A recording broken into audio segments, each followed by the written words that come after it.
जय हिंद। आपका पुनः हमारे इस प्राचीन इतिहास के वीडियो में बहुत बहुत स्वागत है। और रोज़ की तरह आज हम फिर हाजिर हुए हैं और एक नए टॉपिक के साथ। और इसमें हम लोग गौतम बुद्ध से संबंधित जानकारी को पढ़ेंगे और इसमें एक ही वीडियो में हम लोग सब कुछ पढ़ेंगे जो भी भगवान बुद्ध से संबंधित जानकारी है, बौद्ध धर्म से जानकारी है, संगीतियाँ कहाँ कहाँ हुई थी जो बिल्कुल महत्वपूर्ण है, और अन्य भी इससे संबंधित जानकारी जुटाएंगे। और यह आपको वीडियो बेहद पसंद आएगी, इसलिए आप लगातार लास्ट तक वीडियो में बने रहिएगा। और आइए शुरू करते हैं। और सबसे पहले ये जानेंगे हम लोग कि बौद्ध धर्म का उदय हुआ क्यों, क्या ज़रूरत थी इस धर्म की, क्या ये समय की मांग थी कि एक इत्तेफाक था, कहा जा सकता है। तो साथियों, अगर हम वैदिक काल के समय में देखा जाए और उस समय में अगर हमें जाने का मौका मिले तो ज़रूर जाना चाहेंगे। बौद्ध काल को देखने की एक हार्दिक इच्छा है कि क्यों ऐसा इनके उदय होने का कारण था, क्यों लोग इसमें जुड़ते गए। और उस समय का सबसे ज़्यादा क्या बोलते हैं कि सबसे अधिक जो है लोग इसमें शामिल हुए थे, बौद्ध धर्म में अपना फेथ शामिल किए थे, या मानने वाले लोग ज़्यादा हो गए थे, क्योंकि इसमें शूद्र और महिलाएं बहुत ही ज़्यादा और बहुत तेज़ी से इसमें जुड़ती जा रही थी। और यह एक बहुत ही लोकप्रिय उस समय का धर्म बन चुका था। तो क्या कारण था, तो बता दें कि इस नए धर्म के उदय में कई सारे फैक्टर, कई सारे कारणों का योगदान था। इसी समय महावीर जी भी इसी समय अपने धर्म को लेकर आए थे। इसके पहले ऋषभ, जो उनके पहले तीर्थंकर थे, ऋषभदेव, वे थे। तो ये नए धर्म को लेकर के आजीवक संप्रदाय भी इसी बौद्ध धर्म से टूटा हुआ है, इसे भी हम लोग देखेंगे। तो नए धर्म के उदय में सबसे महत्वपूर्ण कारण था वैदिक काल, क्योंकि वैदिक काल में बहुत सी समस्याएं देखने को मिल रही थीं।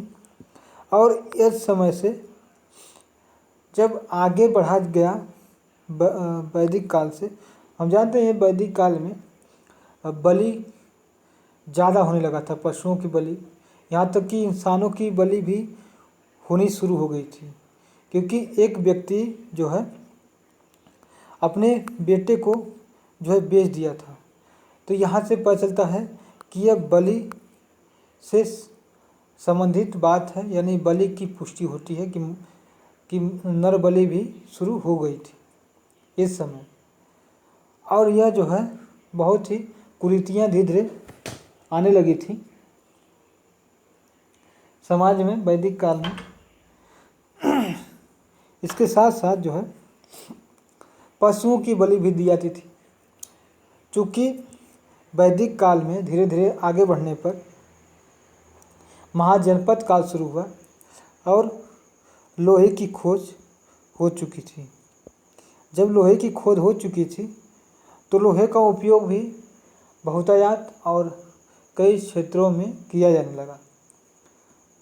अब लोहा जो है का प्रयोग करके जंगलों को साफ किया जाने लगा, जंगल साफ होते गए, साथ में पेड़ों को काटने की गति तीव्र हो गई, जिससे नए खेत बनते गए। हल हल जो है बना दिए गए लोहे से, जिससे ये जो हल थे गहरी खुदाई करते थे। गहरी खुदाई करने के कारण अब हमारे खेतों की पैदावार बढ़ गई थी और फसलों की पैदावार कई गुना बढ़ गई थी। लेकिन अब जब जब से ऐसे आगे बढ़ा तो पशुओं की आवश्यकता हुई, क्योंकि पशु बलि में पशुओं की ज़्यादातर पशुओं की बलि दी जाती थी, जो हष्ट पुष्ट होते थे, जो मजबूत होते थे। जानते हैं कि उन्हीं की बलि दी जानी होती है। अब जो मजबूत है, हष्ट पुष्ट है, जब उसकी बलि दी जाएगी तो खेत कौन जोतेगा? खेत जोतने के लिए तो यही मजबूत पशु ही चाहिए। उनकी बलि दे दी गई, बचेगा कौन? तो सबसे बड़ी समस्या सामने आने लगी। चूँकि वैदिक काल में कहा गया था वैदिक काल में कहा गया था कि सूद नहीं लेना है। सूद जो है, सूदी पर पैसा नहीं देना है। कर्ज नहीं लेना है, न कर्ज देना है। साथ में समुद्री व्यापार को बैन कर दिया गया था। समुद्री व्यापार जो है बैन था हमारे इस वैदिक काल में। तो अब समुद्री व्यापार उस समय की मांग थी, क्योंकि लोगों को एक स्थान से दूसरे स्थान पर सामान पहुंचाना और व्यापार में तेज़ी से वृद्धि करना बहुत ज़रूरी था। सूद और कर्ज नहीं लेंगे तो आपका विकास नहीं हो पाता है, विकास बहुत कम होता है। तो देखिए, जितने भी बड़े बड़े देश आपको देखते हैं, जैसे यूएसए हो गया, चाइना हो गए, और चाहे इंग्लैंड हो जाए, जापान हो जाए, इन लोगों के पास सबसे अधिक कर्ज है। इनके पास सबसे अधिक विश्व बैंक का कर्जा है यूएसए के पास। अब यूएसए के पास कर्जा क्यों है? सबसे ज़्यादा पैसे वाला है, लेकिन फिर भी कर्जे वाला क्यों है?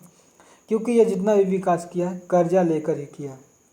क्योंकि कर्जा लेने के बाद व्यक्ति अच्छे से विकास कर पाता है और इसमें जो भी आवश्यकता वाली चीज़ें हैं उनका उपयोग करके अपने उद्योग को बहुत तेज़ी से विकास या प्रसार कर सकता है।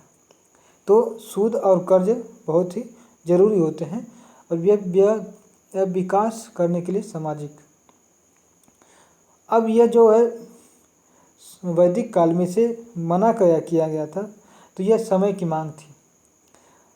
अगर बौद्ध धर्म नहीं आता तो कोई और धर्म आकर के इसे अलग कर देता, या इसी में ही लोग विरोध करते और इस धर्म को ही कमज़ोर करते, फिर हिंदू धर्म को। यह होता, लेकिन यह काम होता तो ज़रूर, क्योंकि यह समय की मांग थी। जब समय की मांग होती है तो जो व्यक्ति कार्य होता है वह भी साहसी की तरह नजर आता है, साहस दिखाता है। जब किसी कमज़ोर व्यक्ति के सामने कोई अगर शेर आ जाए तो अगर वह डरता नहीं है, थोड़ी सा साहस है, तो वह शेर के सामने लड़ेगा। तो ऐसा देखने को मिलता है। ठीक साथियों, और अब हम लोग आगे बढ़ेंगे बुद्ध के बारे में। हमने देख लिया कि नए धर्म का उदय क्यों जरूरी था और क्यों किया गया। ठीक है, अब जो है बुद्ध जो है इनके बारे में देख लेते हैं। बुद्ध की क्या थे, इनके जन्म कब हुआ था और इससे संबंधित जानकारी। तो बौद्ध धर्म के संस्थापक थे। संस्थापक कौन थे साथियों? तो बौद्ध धर्म के संस्थापक बुद्ध जी थे, भगवान बुद्ध थे। इनका जन्म 563 BCE में हुआ था। 563 BCE मतलब कि बिफोर क्राइस्ट ईस्ट, यानी जीसस ईसा मसीह के जन्म के 563 साल पहले इनका जन्म हुआ था। और कहाँ पे हुआ था? तो साथियों लुम्बिनी में हुआ था। लुम्बिनी जो है नेपाल में पड़ता है। ठीक है, लुम्बिनी नेपाल में पड़ता है, जो कपिलवस्तु राज्य की राजधानी हुआ करती थी। तो हम देख सकते हैं यह बिहार है, और बिहार के ठीक ऊपर यहाँ पे जो है, अगर हम इसको नीचे थोड़ा सा कर दें दिखाने में हमें आसानी होगी, तो ठीक इसी जगह पे ही यह लुम्बिनी हुआ करता था। और लुम्बिनी जो है एक नदी है, गंडक नदी। गंडक नदी के किनारे ही लुम्बिनी होते हुए जो है पटना में जो बहता हुआ आया है गंगा नदी, यही जो है यहाँ से गंगा नदी बहते हुए पटना होते हुए आई है। तो गंडक पटना के ठीक पहले ही गंगा नदी में मिल जाती है, और इसी गंडक नदी के किनारे ही वाल्मीकि जो राष्ट्रीय उद्यान है अवस्थित है। तो यहीं पे लुम्बिनी था, यहीं से इनका जन्म हुआ था भगवान बुद्ध का। और यहाँ पे एक आम्रकुंज नाम का स्थान था, वहीं पे इनका जन्म हुआ था। ठीक है साथियों, अब जो है इनके पिता जो कि शुद्धोधन थे, इनके पिता का नाम था शुद्धोधन।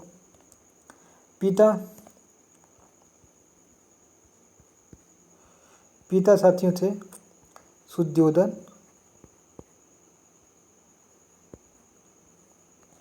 इनके पिता का नाम था शुद्धोधन, जो कि शाक्य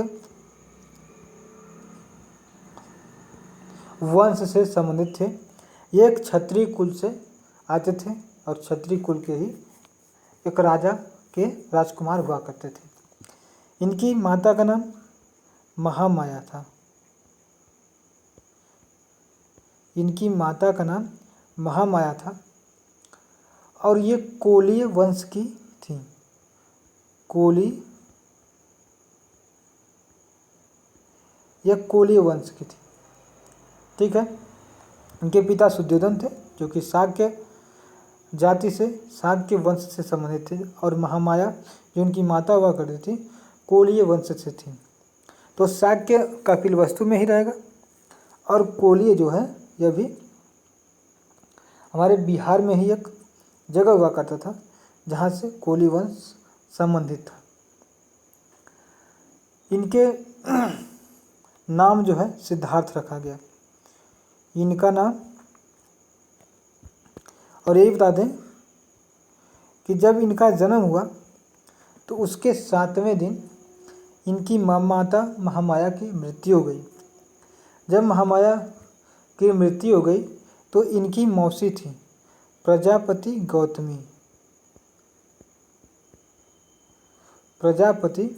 गौतमी थी, और इन्होंने इनका लालन पालन किया था शुद्धोधन का। ठीक है, प्रजापति गौतमी इनकी मौसी थी। साथियों, इनकी माता भी नहीं रही कि पिता रहे, और इनकी मौसी के सानिध्य में इनका लालन पालन हुआ था। अब इनका नाम सिद्धार्थ जो है, सिद्धार्थ इनका नामकरण किया गया। और इनके जन्म के समय ही कौंडिन्य नाम के सन्यासी थे। कौंडिन्य नाम के सन्यासी थे। कौंडिन्य नाम के एक सन्यासी थे, और ये जो है बताया जाता है कि इनके पिता शुद्धोधन इनको बुला करके कहा, और इनसे कहा कि हमारे शुद्धोधन सुपुत्र का, राजकुमार का आप नामकरण करिए, और बताइए इनके बारे में भविष्य इनका क्या है। तो कौंडिन्य ने इनके हाथ, माथे सब कुछ देखा, लकीरों को निहारा। उसके बाद इन्होंने बताया कौंडिन्य ऋषि ने कि सिद्धार्थ जो है या तो एक बहुत बड़े महान साधु बनेंगे, एक बहुत बड़े महान साधु बनेंगे, या एक बहुत पराक्रमी राजा बनेंगे। बहुत बड़े साधु बनेंगे या तो बहुत बड़े राजा बनेंगे। इन्होंने पहले ही इनकी पुष्टि कर दी थी। ठीक है, अब दिक्कत यह थी इनके पिता शुद्धोधन को, राजा बन जाए तो बहुत अच्छा है, जिससे हमारा राजकाज यह चलाएगा। अगर साधु बन गया तो हमारा यह साम्राज्य कपिलवस्तु कौन देखेगा। आपको बता दें, डर तो था ही किसको, शुद्धोधन को। जब यह गौतम बुद्ध थे, उन्हीं के जीवन काल में ही कपिलवस्तु को जो है इन्हीं के बगल वाले राजा द्वारा इनको मिला लिया गया था। इसे जो है इस राज्य में मिला लिया गया था इनके जीवन काल में ही। तो इन्हें जरूर डर था। ठीक है, इन्हें जो है कौशाम्बी के जो राजा थे, ठीक है, इन्होंने कौशाम्बी वाले हमको जहाँ तक याद है कि कौशाम्बी के ही राजा ने कपिलवस्तु को अपने में मिला लिया था इनके जीवन काल में ही। तो जो सिद्धार्थ थे, इनके पिता थे, उनको चिंता थी कि हमारा राजकाज चलाने के लिए एक पराक्रमी राजा की ज़रूरत होगी, न कि साधु की ज़रूरत होगी। साधु तो लोगों को मन को जीत सकता है, जगह को नहीं जीत सकता, क्षेत्र को नहीं जीत सकता, हमारे नाम को जरूर ऊंचा कर सकता है साधु, लेकिन एक जो राजा कर्तव्य है वह नहीं निभा सकता। इसलिए जो है उन्हें चिंता थी, लेकिन फिर भी जो होना है वह तो होगा है। लेकिन प्रयास इन्होंने छोड़े नहीं, लगातार अपने प्रयास में लगे रहे। इनको उन्होंने बताया भी कौंडिन्य ने कि इन्हें बाहरी दुनिया से दूर रखिएगा, इन्हें दुख तकलीफ से बिल्कुल दूर रखिएगा, क्योंकि साधु अगर कोई बनता है तो उसे दुख तकलीफ अगर नहीं समझ में आता है, इसको समझने के लिए ही निकलता है, लोगों की दुख तकलीफ दूर करने के लिए ही निकलता है। तो इसे इन चीज़ों से दूर रखिएगा और इन्हें जल्दी ही मोह माया में ऐसे फंसाइएगा कि यह कभी साधु बन ही नहीं पाए। इसलिए इन्हें हमेशा के लिए राजमहल में ही रखा जाता था, या इन्हें कहीं घूमने की इच्छा होती थी तो पूरी अच्छे तरीके से सजा दिया जाता था इनके रास्ते को, इनके जाने वाले जगह को। जैसे मोदी जी एक बार जब ट्रंप को लेकर आए थे, या ट्रंप जब हमारे देश में आए थे, तो उस समय जो छोटी झोपड़ी पट्टियाँ थी उनके सामने दीवार खड़ी कर दी गई थी। ठीक ऐसे ही यहाँ भी हम इस चीज़ को मान सकते हैं। तो ऐसे इस तरीके से इन्हें बाहरी समाज से दूर रखने का प्रयास किया गया और इनकी 16 वर्ष की अवस्था में इनकी शादी कर दी गई। इनकी शादी किस महिला के साथ की गई? तो इनकी शादी यशोधरा नामक महिला के साथ की गई। इनकी शादी यशोधरा से की गई और पुत्र का नाम इन्होंने राहु रखा। यह कहते थे कि यह हमारे राह का राहु है, यह हमें ज़िंदगी में आगे नहीं बढ़ने देगा।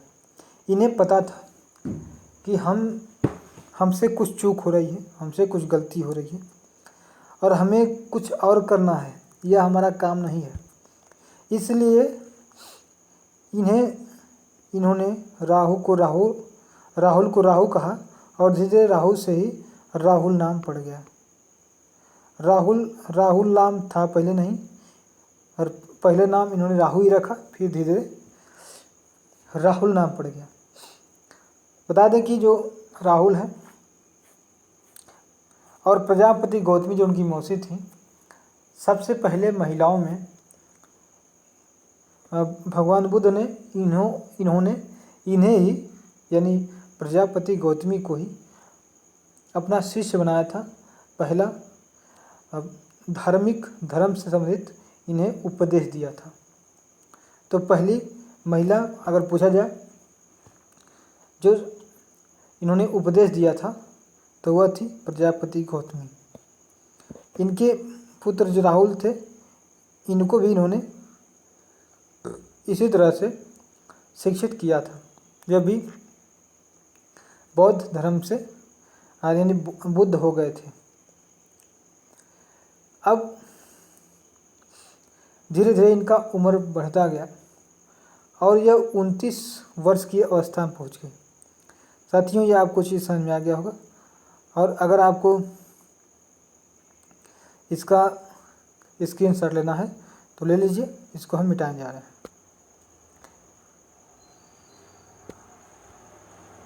ठीक है, अब देखिए, अब हम आगे बढ़ते हैं। अब 29 वर्ष की अवस्था थी।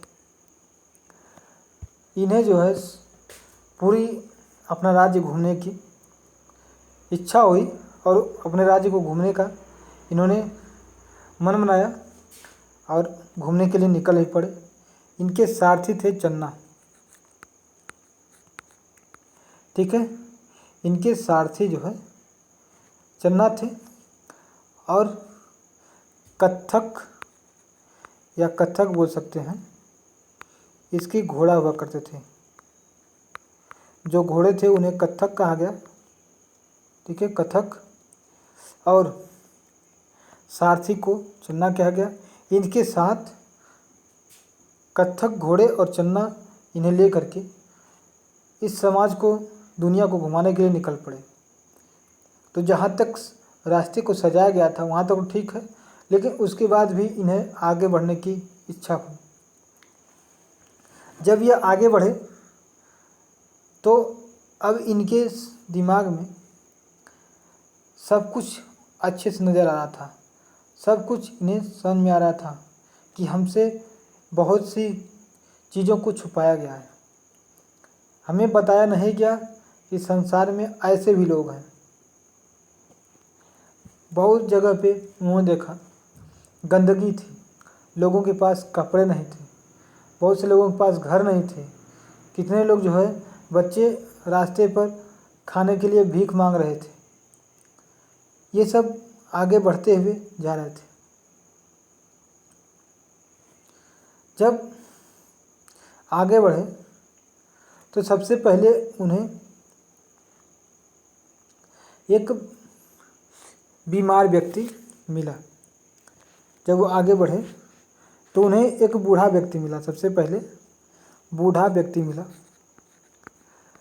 अब बूढ़ा व्यक्ति को देख करके बुद्ध ने अपने चन्ना सारथी से पूछा कि बताइए ये कौन है, ये आदमी कौन है, ये ऐसा इसकी हालत कैसे हो गई है, ये लटक के क्यों चल रहा है, ये धीमे धीमे क्यों चल रहा है, खांस क्यों रहा है, ये बुढ़ा को क्या हो गया है।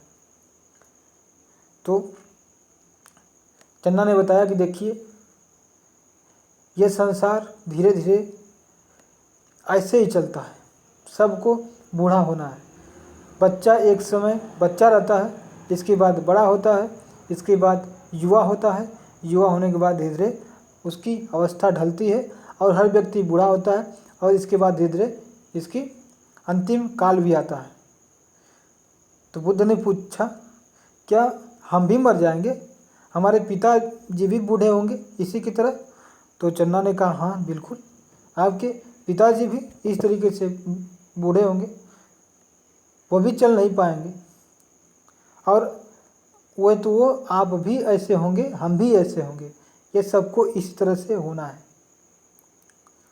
इनके मन में बड़ी व्यथा हुई कि बताइए, अगर हम बूढ़े हो गए तो हम कुछ नहीं कर पाएंगे, हम खासेंगे, हम कैसे ज़िंदगी जिएंगे, कितनी दुख होगी हमारे पास।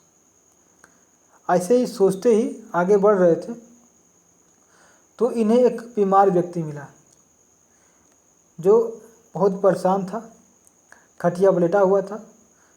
वह भी जो है खांस रहा था और बहुत ही उसे पीड़ा थी, करा भी रहा था।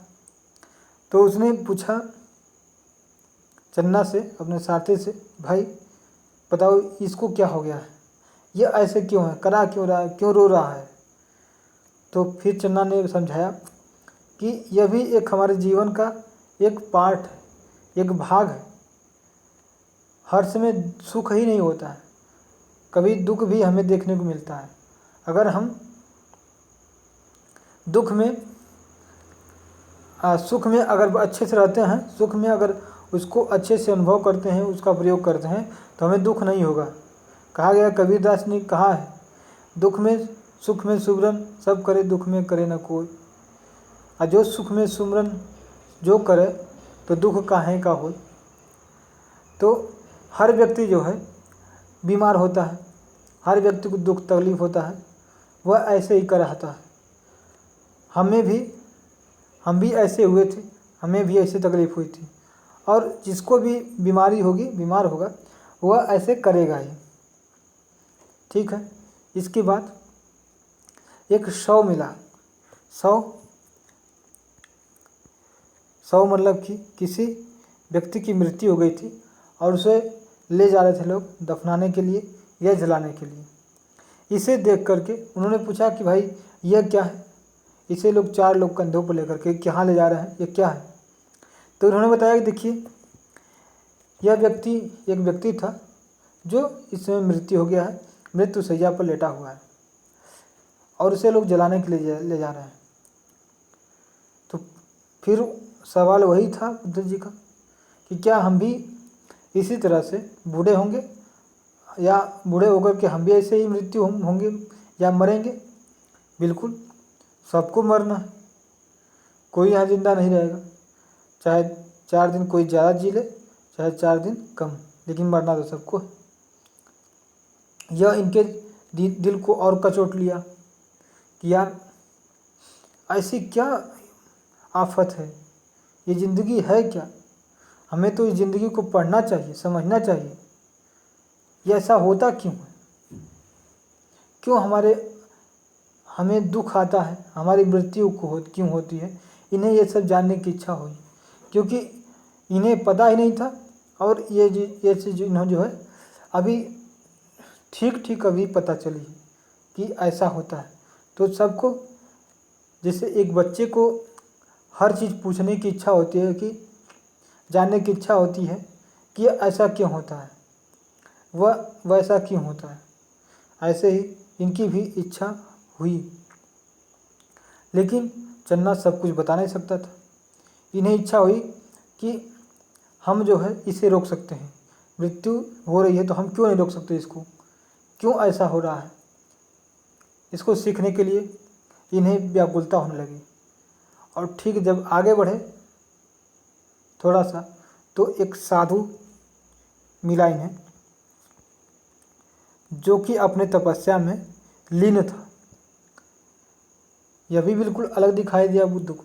पूछ लिया चन्ना से, भाई बताओ ये साधु क्या कर रहा है, यह ऐसे मुद्रा में क्यों, यह इतना खुश क्यों दिखाई दे रहा है। हमने रास्ते में किसी को भी इतना खुश नहीं देखा, क्यों।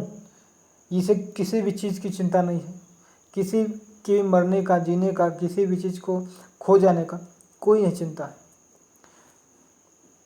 तो चन्ना ने बताया, देखिए यह साधु है, यह इससे इन्हें जो है यह भगवान को प्राप्त करना चाहते हैं, सत्य को खोजने के लिए यह प्रयास कर रहे हैं साधु बन के।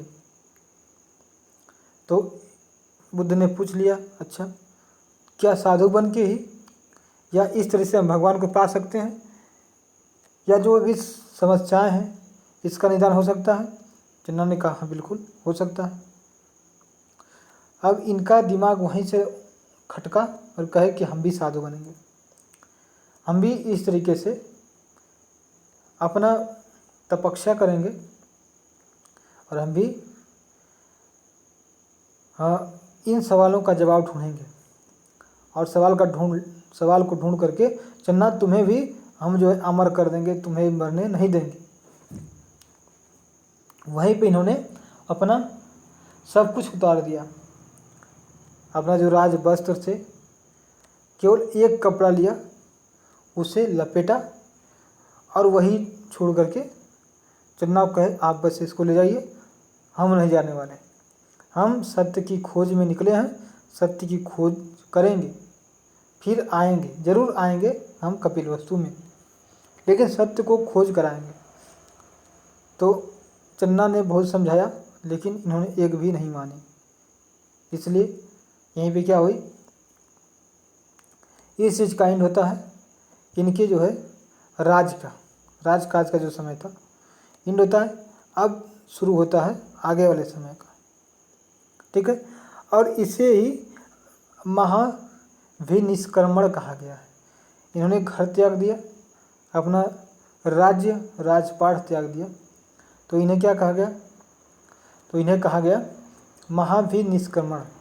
यानी जो साधु बनने के लिए, सत्य की खोज के लिए अपने घर बार को त्याग दे तो उसे महाविनिष्क्रमण कहा जाता है, ठीक है।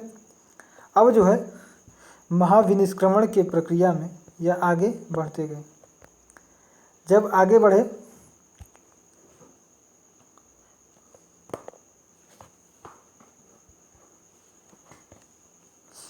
तो ये जो है 7 दिन तक इसी के आगे जो है गंडक नदी के किनारे जब आगे बढ़ रहे थे तो इसी के किनारे ही इन्हें, यहाँ पे हम देख सकते हैं, यहाँ से ये गंडक नदी जो है पटना में आती है और गंगा नदी भी यहाँ से मिल जाती है, गंडक नदी, और ये नेपाल से इधर से होके आती है। और मैंने बताया कि यहीं पे कपिलवस्तु था, तो यहाँ तक आए थे लगभग अपने सार से चन्ना के साथ। और यहीं के आगे जो है एक वाल्मीकि नेशनल पार्क है, ठीक है, जो आज के समय में है। लेकिन उस समय तो पूरा का पूरा जंगल हुआ करता था, जंगलों का ही पूरा क्षेत्र था, जंगल से भरा हुआ था। तो यहाँ पे आने के बाद 7 दिन तक यहीं पे एक बाग था जिसका नाम था अनुप्रिया बाग। यहाँ पे 7 दिन तक यहाँ ये व्यतीत किए थे। इसके बाद आगे बढ़ते रहे और चूँकि ये एक रास्ते से बढ़ रहे थे जो कि एक नदी के किनारे से बढ़ रहे थे, आगे बढ़ रहे थे, और ये नदी थी गंडक नदी। गंडक नदी से आगे बढ़ रहे थे तो आगे बढ़ते बढ़ते देखिए आगे बढ़े तो इन्हें जो है वैशाली मिला। वैशाली जो है मुजफ्फरपुर यहाँ पे है, ठीक बगल में ही यहाँ पे वैशाली है, ठीक है। तो वैशाली में ये जो है पहुँचे और वैशाली में पहुँचने के बाद, हाँ, वैशाली ये पहुँचे कैसे धीरे धीरे, तो हम जानते हैं कि गुरुकुल होते थे पहले के ज़माने में, तो ये जंगलों में हुआ करते थे लगातार। और जब जंगलों से होते हुए आते थे तो इन गुरुकुलों से होते हुए आते थे और अपनी समस्या को गुरुकुलों में जो गुरु होते थे उनसे बताते थे। तो गुरु इन्हें बताते थे कि आप आगे बढ़िए, हम इससे ज़्यादा आपको नहीं बता सकते। ये आगे बढ़ते थे तो धीरे धीरे आगे बढ़ते बढ़ते जो है वैशाली में पहुँचे और वैशाली में ही यहाँ पे एक संत थे जिनका नाम था अलार कलाम, ठीक है। इनके गुरु हुए, इन्हें कहा गया अलार कलाम। अलार कलाम इनके गुरु थे, ठीक है। देखिए सबसे पहले अ है तो अलार कलाम, ठीक है। उसके बाद रुद्रकाम पुत्र से इनकी भेंट होती है। जब अलार कलाम से यहाँ से बढ़े यहाँ मिले इनसे। लोगों ने बताया कि भाई आप देखिए चल जाइए अल्लाह कलाम क्या, वही आपको सच्ची जानकारी देंगे। इन्हें उपनिषद की और सांख्य दर्शन की जानकारी अल्लाह कलाम ने दी। जब वैशाली पहुँचे, इनके पास पहुँचे तो इनको यहाँ से मिली, लेकिन यहाँ से भी वह संतुष्ट नहीं हुए, इन्हें पूरी जानकारी नहीं मिल सकी। इसलिए फिर ये जो है यहाँ से फिर आगे बढ़ने का प्रयास की। अपने पहले गुरु जो थे उनसे बहुत सी चीज़ें सीखी। अब आगे बढ़ते बढ़ते वे जो है राजगृह की तरफ पहुँचे। राजगृह या राजगीर, ठीक है। तो ये जो है यहाँ से देखिए यहाँ पे थे, और इसी नदी किनारे किनारे होते हुए यहाँ पे राजगीर नामक स्थान है। अब यहाँ से होते हुए देखिए किस तरह से घूमते घूमते आए और ये राजगीर पहुँचे। आदमी को तपस्या करने में ज़्यादा समय नहीं लगता है, अपना गुरु खोजने में लगता है।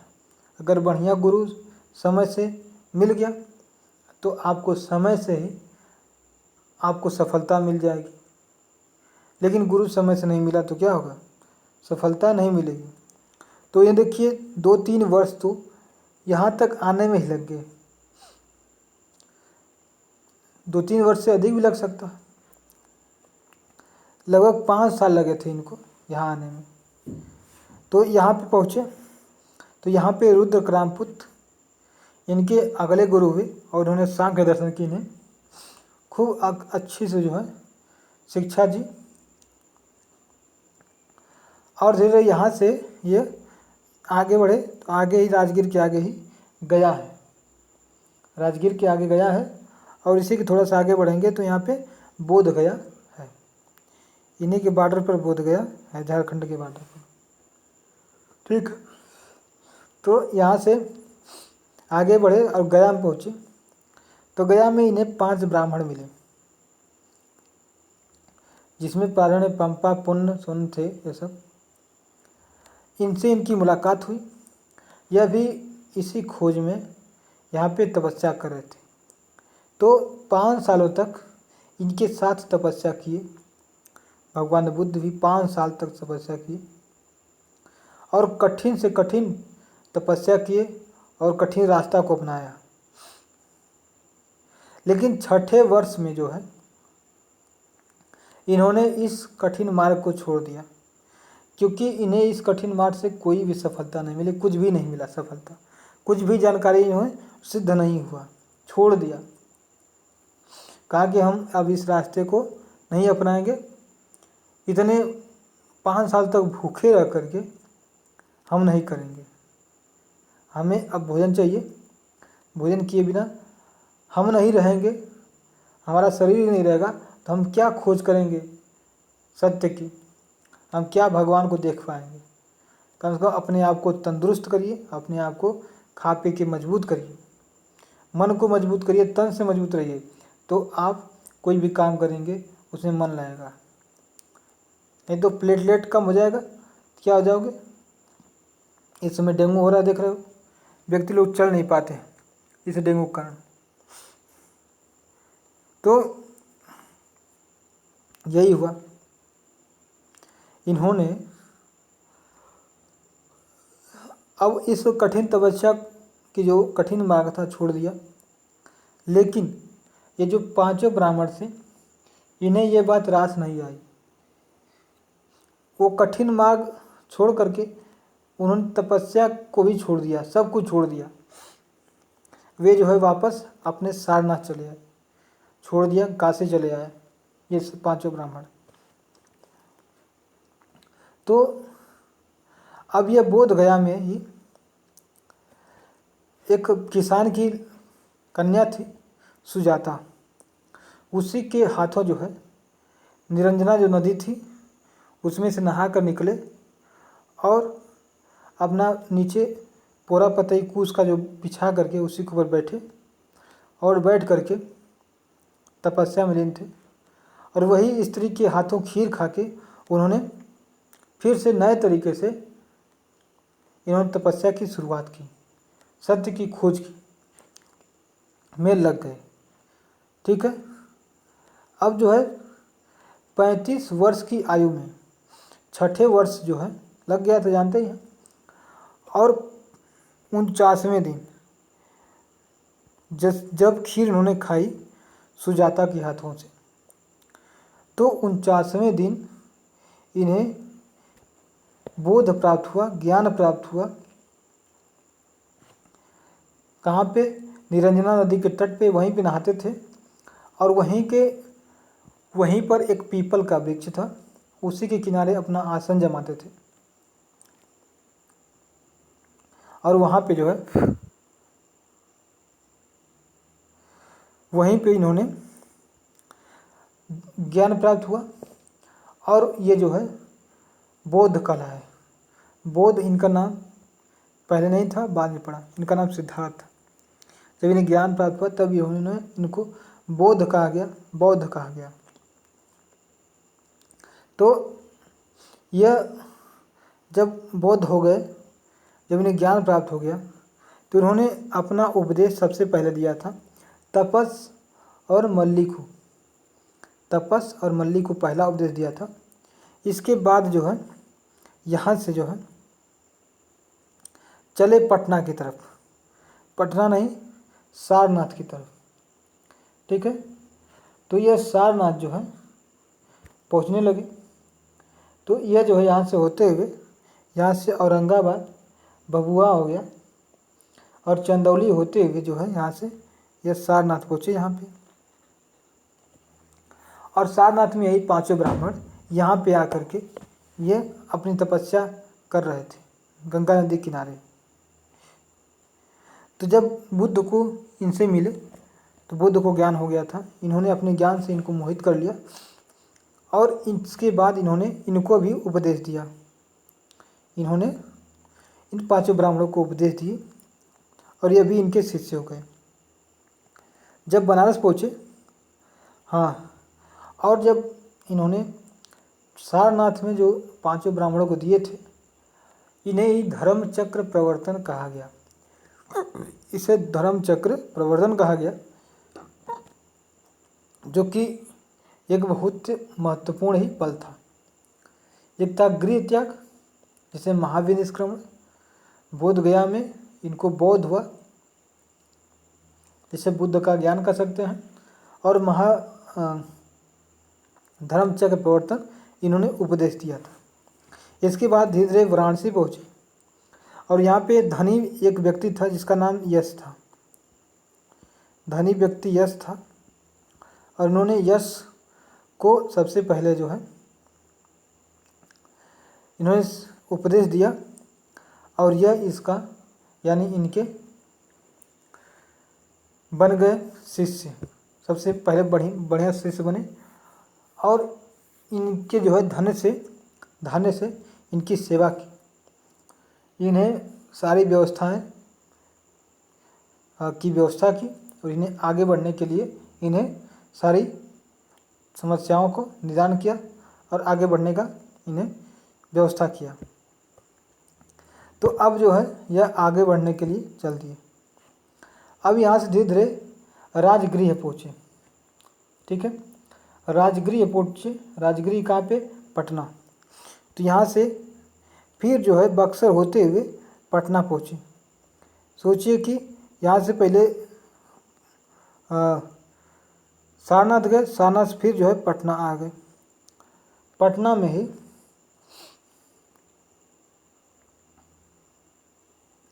ठीक है, पटना में ही इन्होंने जो है क्या किया कि बिंबिसार इस समय राजा हुआ करता था यहाँ का, इसको इन्होंने अपना शिष्य बनाया, उपदेश दिया। फिर वैशाली में पहुँचे। फिर यहाँ पे वैशाली पहुँचे। वैशाली में पहुँच करके सबसे पहले महिलाओं को संघ में प्रवेश कराया। आनंद उनका सेवक था। आनंद उनका सेवक था। ठीक है। इनका शायद हमें थोड़ा सा समस्या महसूस हो रहा है। कि ये जो है जब यहाँ से पटना से हमारा बोध गया से जब ये आए थे सारनाथ, तो सारनाथ से यह जो है यहाँ से यह अपने देश पहुँचे थे, जहाँ पे इनका लुम्बिनी पहुँचे थे। और लुम्बिनी में सबसे पहले अपने माता पिता से, मौसी से भेंट किया और उन्हें उपदेश दिया। और वहीं पे इनका जो शिष्य आनंद था, इन्होंने उसको भी उपदेश दिया और आनंद को अपना सेवक, पर्सनल यानी पीए बनाया, पर्सनल असिस्टेंट बनाया इन्होंने। फिर इसके बाद ये जो है वैशाली पहुँचे, बिंबिसार के यहाँ ये सब पहुँचे थे। और इन्होंने वैशाली में ही महिलाओं को भी संघ में प्रवेश करने का आदेश दिया, अधिकार दिया, और महिलाएं भी इस संघ में प्रवेश कर सकती थी। ठीक है। और सबसे पहले इन्होंने गौतमी को, प्रजापति जो गौतमी थी, इन्होंने इनको ही अपना उपदेश दिया था सबसे पहले। अब यहाँ से फिर जो है बिंबिसार, यहाँ से थे बिंबिसार से फिर ये जो है कौशाम्बी होते हुए मथुरा चले गए। ठीक है। यहाँ से कौशाम्बी होते हुए यहाँ आए, यहाँ से फिर जो है कौशाम्बी मतलब इलाहाबाद पहुँचे, इलाहाबाद से फिर ये मथुरा चले गए। इलाहाबाद से यह पहुँचे साथी मथुरा। तो मथुरा यहाँ पे ये जो है पहुँचे, और मथुरा में भी इन्होंने बहुत से लोगों को अपना उपदेश दिया। और वहाँ पे पहुँचे तो वहाँ पे एक चंद्रप्रद्योत राजा थे, अवंती के, एमपी में ही, मध्य प्रदेश में अवंती के राजा चंद्रप्रद्योत इन्हें जो है न्योता दिए कि आप हमारे यहाँ भी आइए, लोगों को शिक्षित करिए, दीक्षित करिए। लेकिन ये धीरे धीरे बूढ़े हो गए थे तो वहाँ नहीं गए, बीमार भी थे, इसलिए अपने एक शिष्य महाकच्छायन को वहाँ पे भेज दिया। और श्रावस्ती में फिर यहाँ से जो है यह फिर जो है धीरे धीरे यहाँ पहुँचे। यहाँ पे श्रावस्ती है, और श्रावस्ती पहुँचने के बाद इन्होंने वहाँ के वहीं मुलाकात हुई अंगुलीमाल डाकू से। ठीक है। अंगुलीमाल डाकू के बारे में हमें कुछ थोड़ा अलग पढ़ाया जाता था, पर हम लोग बचपन में थे, बताते थे लोग, ये राम से अंगुलीमाल डाकू मिला था और राम ने इन्हें सिखाया कि राम राम कहो, लेकिन राम राम ये नहीं कह पाता था, ये कहता था मरा मरा। तो मरा मरा मरा मरा कहते कहते यह राम राम ही कहना सीख गया, क्योंकि इसने बहुत ज़्यादा पाप किए थे। लेकिन सच में जो अंगुलीमाल जो है भगवान बुद्ध से मिला था, न कि राम से मिला, नहीं राम से मिला था, तो वह गलत कहानी गढ़ी गई थी। अंगुलीमाल को भी इन्होंने अपना शिष्य बनाया, कौशल देश में पहुँचे। ठीक है। और सबसे अधिक कौशल देश में ही अनुयायी इनके हुआ करते थे। और कौशल जो देश था उसने इनके ही जीवन काल में कपिलवस्तु को अपने राज्य में मिला लिया था। कपिलवस्तु को अपने राज्य में मिला लिया था। कपिलवस्तु अब अस्तित्व ही खत्म हो गया उसका। शुद्धोधन उनके पिता मर गए थे, कोई राजा था नहीं उसको सही रखने के लिए। देवदत्त जो था इनके जीवन काल में ही उत्तराधिकारी बनना चाहता था। वह अच्छा नहीं व्यक्ति था, गलत व्यक्ति था। वह गलत तरीके से लोगों को संबोधित करता था, गलत तरीके से जीतता था लोगों का दिल।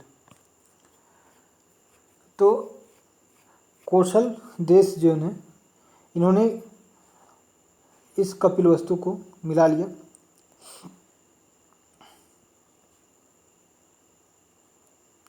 अब जो है यहाँ से यह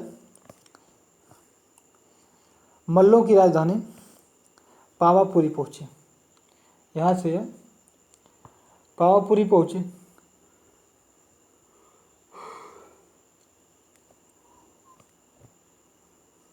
जो श्रावस्ती थे इन्हीं के ही थोड़ा सा आगे पहुँचेंगे तो पडरौना पड़ेगा। पडरौना का ही पावा कहते थे और इसे उस समय पावापुरी कहा गया। यह कुशीनगर की राजधानी थी पावापुरी। यहीं पे भगवान महावीर भी मृत्यु हुए थे। तो जब यहाँ पे पहुँचे तो यहाँ पे एक व्यक्ति थे चुंद, उनका नाम था चुंद और यह चुंद लोहार थे। इनके यहाँ इन्होंने सूअर का मांस, सूअर बनाया था और सूअर का मांस इन्होंने यहाँ पे ग्रहण किया और इसी से इनकी यहाँ पे बीमार हो गई, तबीयत बिगड़ गई। जब तबीयत बिगड़ गई तो इन्हें कुशीनगर लाया गया पावापुरी से और यहीं पे इनकी मृत्यु हो गई। इससे इन्हें जो है महापरिनिर्वाण हुआ, महान परिनिर्वाण प्राप्त हुआ 483 BCE में। BCE में महापरिनिर्वाण और इनकी 80 वर्ष की अवस्था में मृत्यु हो गई थी। कुछ अनुश्रुतियों में कहा जाता है कि इनके शरीर के 8 भाग किए गए और 8 भागों को अलग अलग जो राजा थे, मल्ल थे, कुशीनगर थे, कौशल के थे, श्रावस्ती के थे, ये इनके 8 भागों को लेकर के वहाँ पे स्तूप का निर्माण किए थे। तो महापरिनिर्वाण का पद चिन्ह है पद चिन्ह, ठीक है। इनका जो है पद चिन्ह है महापरिनिर्वाण का। ज्ञान को पीपल के वृक्ष से दिखाया जाता है, यह ज्ञान का प्रतीक है। इसी लिए चक्र को जो है धर्म चक्र प्रवर्तन दिखाया गया। घोड़ा को गृहत्याग से संबंधित है, इसलिए उसे इसका प्रतीक माना जाता है और इनकी मृत्यु को स्तूप से संकेतित किया जाता है। तो ये इनके कुछ महत्वपूर्ण जानकारियाँ हैं। तो अब इनके बारे में जान लेते हैं कि और कौन कौन से इनके विचार थे या किस तरीके से लोगों को समझाते थे, इनकी क्या व्यवस्था थी, इन्होंने क्या ज्ञान प्राप्त किया था, ये भी महत्वपूर्ण है। तो देख लेते हैं। इनके ज्ञान में इन्होंने 4 आर्य सत्य बताए। 4 जो है आर्य सत्य बताए। कितने सत्य हैं? 4। कौन कौन? तो दुख है, दुख समुदाय, दुख निरोध और दुख गामिनी प्रतिपदा। तो कहा कि भाई देखिए, दुख तो होगा ही।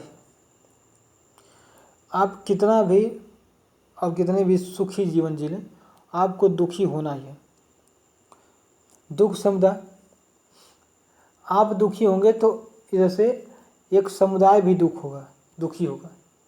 ये नहीं केवल आप दुखी हैं तो कोई दुखी नहीं होगा, एक समुदाय जो लोग हैं वो भी दुख होंगे। दुख निरोध, उसकी समस्या को, जो दुख है उसको हटाने का भी लोग प्रयास करेंगे। और दुख गामिनी प्रतिपदा में नियम बताए गए हैं, कौन कौन से नियम है जिससे हम इस दुख से उबर सकते हैं, इस दुख से दूर हो सकते हैं। इनके 4 आर्य सत्य थे। इन्होंने अष्टांगिक मार्ग भी बताया, ठीक है। अष्टांगिक मार्ग, अष्टांगिक जो मार्ग है इसमें 8 नियम बताए गए। कितने साथियों? तो इसमें 8 नियम बताए गए। 8 नियम ये कौन कौन से थे? तो 8 नियम में बताए गए सम्यक दृष्टि, सम्यक संकल्प, सम्यक वाणी, सम्यक कर्मांत, सम्यक आजीव, सम्यक व्यायाम, सम्यक स्मृति, सम्यक समाधि। हमें दृष्टि सही से हमारी होनी चाहिए, किसी के बारे में गलत नहीं। हमें संकल्प अच्छे लेने चाहिए, ये नहीं कि हम इसकी हत्या कर देंगे, यह संकल्प नहीं। संकल्प भी अच्छा होना चाहिए। वाणी जो निकले मुंह से वह भी सही होना चाहिए, गलत ना हो। कर्मांत समय जो हमारा कर्म हो, अच्छा कर्म हो, किसी को बुरा न लगे। सम्यक आजीव, हर जीवों के प्रति समान उसके साथ व्यवहार हो। सम्यक व्यायाम करें, सम्यक स्मृति हो, सम्यक समाधि हो। तो इन अष्टांगिक मार्ग में और इसके साथ साथ जो है 10 शील पर भी बात की गई थी। इनके 10 शील थे। अष्टांगिक मार्ग तो थे ही, साथ में 10 शील थे। 10 शील में कौन कौन से थे? तो सत्य, अहिंसा, अस्तेय, अपरिग्रह, मद सेवन नहीं करना, असमय भोजन न करना, सुखप्रद बिस्तर पर नहीं सोना, धन संचय न करना, स्त्रियों से दूर रहना और नृत्य ज्ञान आदि नहीं करना। इन्होंने 10 बताए थे। इसमें से 5 शील जो थे, केवल जो 5 जो थे गृहस्थों के लिए मान्य है।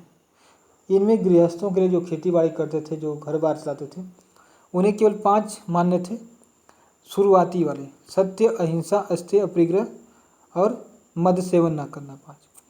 बाकी जो 10 हैं जो इनके भिक्षु हुआ करते थे, उनको कठोर नियम के अनुसार इन्हें मानना होता था। तो इनका मार्ग क्या था? माध्यमा प्रतिपदा। ये न ज़्यादा बुद्ध यानी जो बुद्ध संप्रदाय धर्म था, महावीर की तरह इतना ज़्यादा कठोर नहीं था, और वैदिक काल में जितनी ज़्यादा बुराइयाँ थीं उससे भी इतना ज़्यादा इनकी अलग नहीं थे। मतलब बीच में थे, ताकि किसी को भी इससे परेशानी ना हो। ठीक है।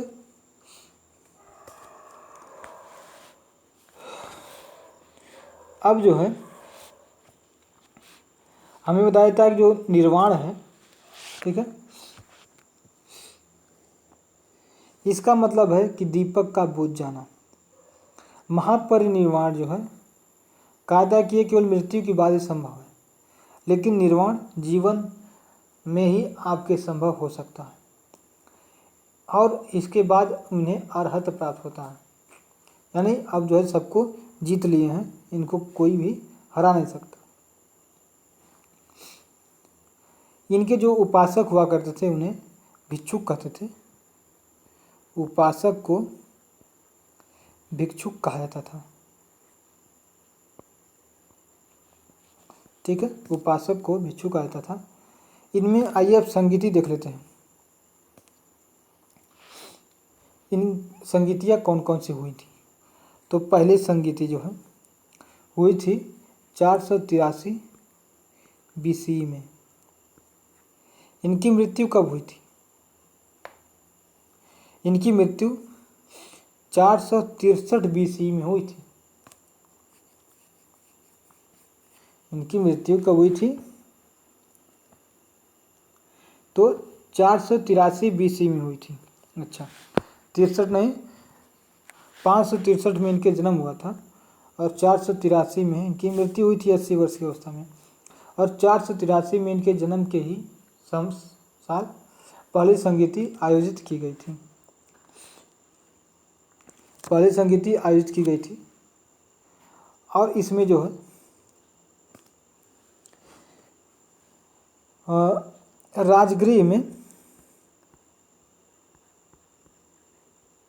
राजगृह में ही ये पहली संगीति शुरू की गई। ठीक है, और इसके अध्यक्ष कौन थे? तो महाकश्यप जो है इसके अध्यक्ष बने।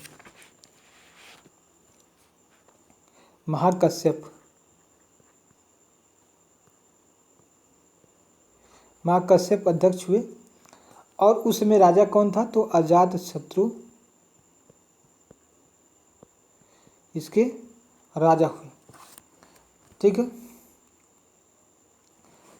और जो है दूसरा इसके एक ट्रिक है, राम आ जाओ।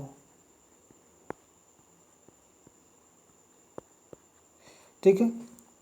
तो र से हो गया राजगिरी, म से हो गया महाकश्यप, और आ जाओ से अजात शत्रु।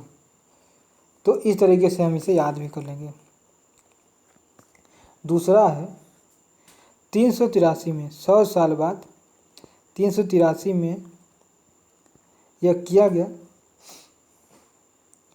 और वैशाली में इस बार किया गया। वैशाली मुजफ्फरनगर के पास में ही है, मुजफ्फरपुर, ठीक है। पवन एक्सप्रेस जाती है मुजफ्फरपुर। और जो है इसमें सभा कामी अध्यक्ष हुए, और कालाशोक इस समय राजा था। कालाशोक जो है इस समय राजा था इनके समय में। तीसरी जो बौद्ध संगीति हुई वह 255 BC में हुई, और यह पाटलिपुत्र में हुई।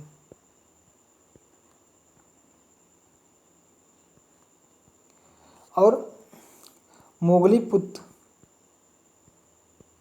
मोगलीपुत्र ने इसे अध्यक्षता किया था, और अशोक इस समय क्या था, राजा हुआ करता था। अशोक के समय यह किया गया, ठीक है। और इसके बाद जो है अगला था चौथा, जो पहली सदी में हुई थी। किसमें?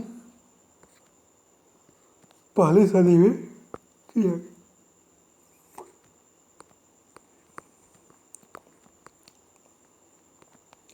पहली सदी में यह शुरू किया गया, और यह कुंडल ग्राम में हुआ था,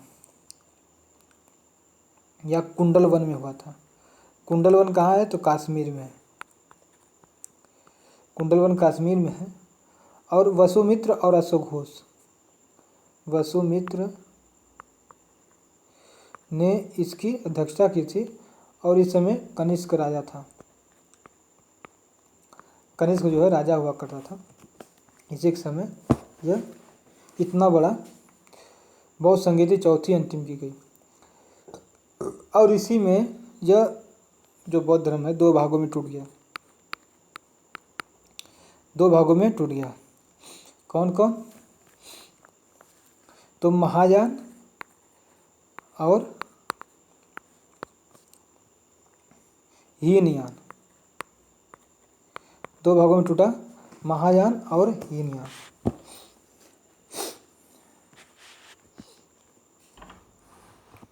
हीनयान जो लोग थे ये पुरानी परंपरा में विश्वास करते थे, जबकि महायान जो है यह बुद्ध को जो भगवान के रूप में मानते थे, और नए परंपरा में यह अपने आप को समझते थे।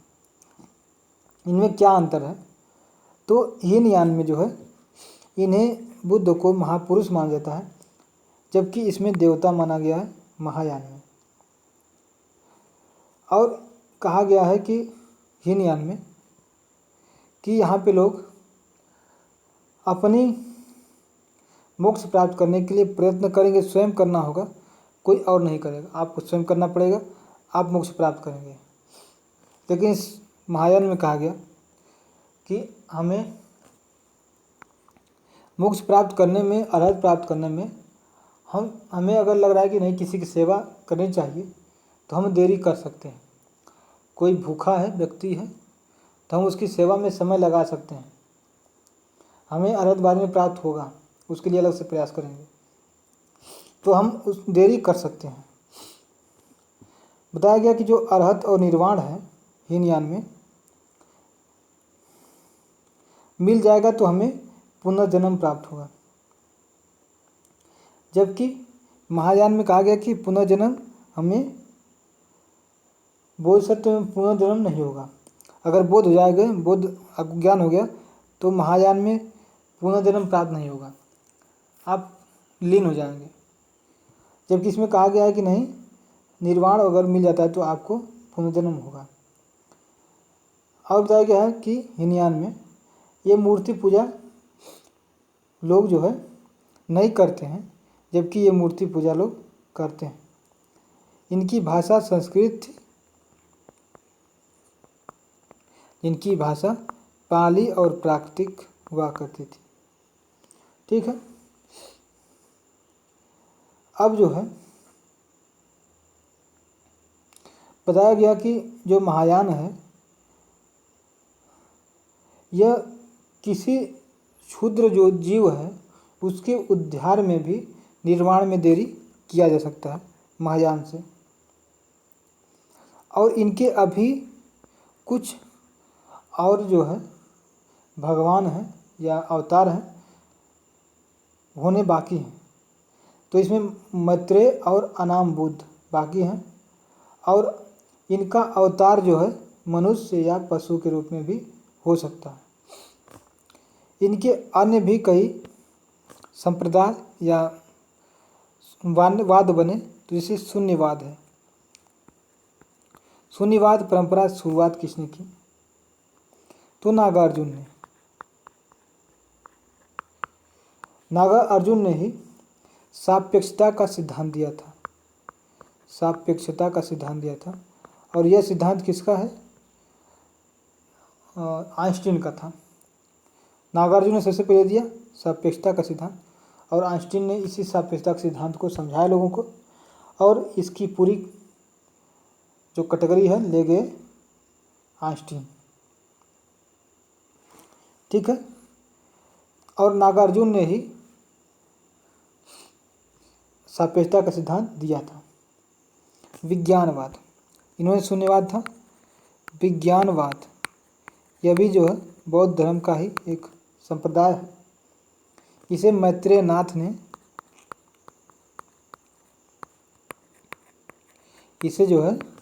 मैत्रेय नाथ ने क्या किया था? इसे जो है स्थापना की थी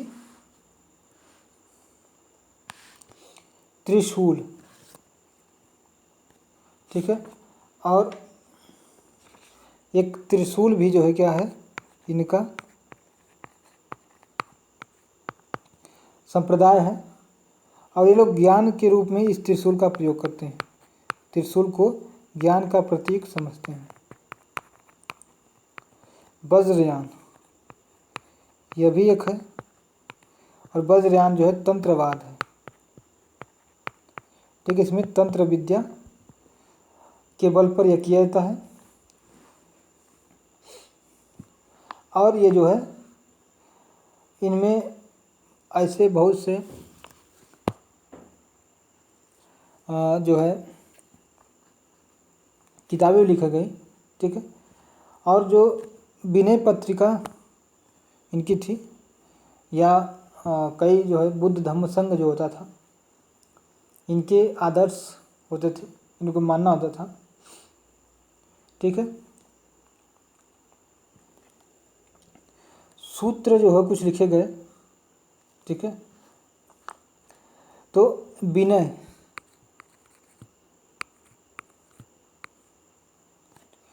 पिटक जो है विनय पिटक में आचरण लिखा गया है। आचरण के बारे में बताया गया है। विनय पिटक में आचरण के बारे में बताया गया है कि इनका आचरण कैसा होगा, किस तरीके से ये लोग काम करेंगे। और आनंद ने इसको लिखा था। विनय पिटक को आनंद ने लिखा था। अभिधम्म पिटक, जो अभिधम्म पिटक है यह दार्शनिक सिद्धांत है। ये जो है दार्शनिक सिद्धांत है। तो अभिधम्म पिटक कोई भी पढ़ के बुद्ध के मार्गों पर चल सकता है। तो साथियों आज के लिए बस इतना ही। मिलेंगे फिर अगले वीडियो में और इससे संबंधित अगर कोई भी जानकारी आपको नहीं समझ में आई तो आप ज़रूर कमेंट करके पूछिएगा और आपका सुझाव भी हमें सादर आमंत्रित रहेगा। जय हिंद।